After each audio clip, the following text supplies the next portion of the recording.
সুপ্রিয় দর্শক মণ্ডলী, আজকে আপনাদের সামনে নিয়ে চলে এসেছি সিমলাগড় কালীবাড়ি। এটি হুগলি জেলায় অবস্থিত।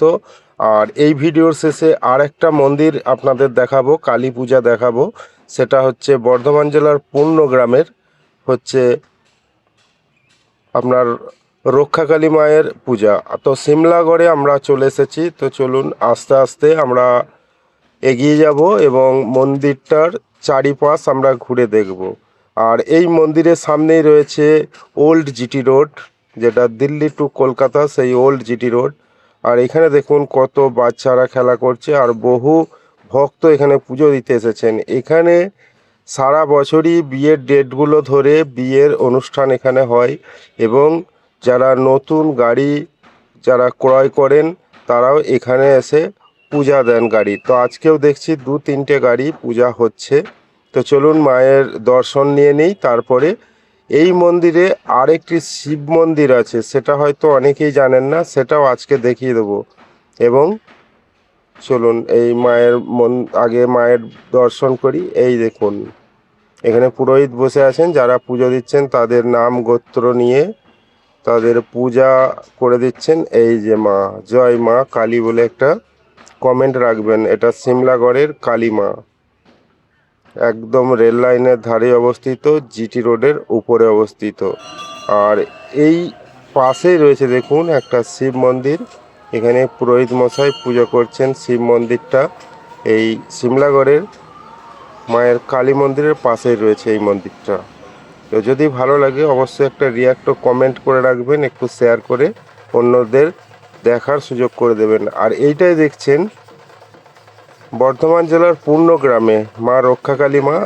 এখন যে বাজনাগুলি বাজিয়ে এখন যে আসছেন ওই টোটোতে, যিনি এই মন্দিরের আজকে রাত্রি 12টার পর পূজা করবেন, সেই পুরোহিত মশাই হচ্ছেন সভাকার পুরোহিত এবং এটি রায়নায় এনাদের বাড়ি।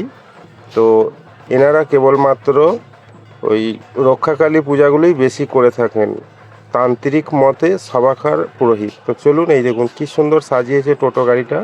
আর এই যে পুরোহিত মশাই এখানে বসে রয়েছেন মহারাজ।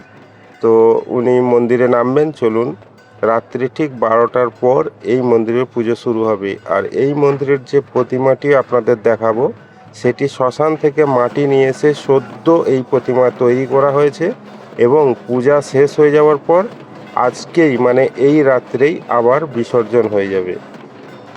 তো চলুন, জয় মা বলে একটা কমেন্ট রাখবেন ওই যে ভিতরে। তো এখানে নামছেন পুরোহিত মশাই, তারপরে মন্দিরে যাবেন। এখন সময় হয়ে গেছে পূজায় শুরু করার, সেই জন্য ওই যে তো পুরোহিত মশাই যাচ্ছেন মন্দিরে। আর এখানে একটু মায়ের দর্শনটা নিয়ে নেব। আর এই মায়ের হাইট উচ্চতা খুব বেশি হলে 1 থেকে 1.5 ফুট।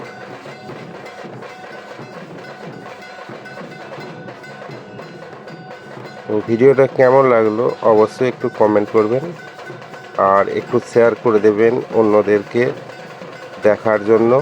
ভালোবাসা অবিরাম থাকবে সবার জন্য। এই দেখুন পুরোহিত মশাই অলরেডি চলে এসছেন এবং ওই ত্রিশূলটা ওখানে রাখার পর এবার উনি একটু রেস্ট নেবেন, তারপরেই পূজা শুরু হয়ে যাবে। তো এই গোটা চৈত্র মাসে রক্ষাকালী পূজাগুলো চারিদিকেই অনুষ্ঠিত হয়। তো এখানেও অনুষ্ঠিত হচ্ছে আজকে।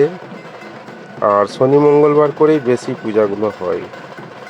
তো আমার ভিডিও যদি ভালো লাগে তাহলে একটু ফলো দিয়ে পাশে থাকবেন, বন্ধু করে নেবেন, আমি ব্যাক দিয়ে দেবো। তো এই দেখুন মায়ের মূর্তিটা, জয় মা।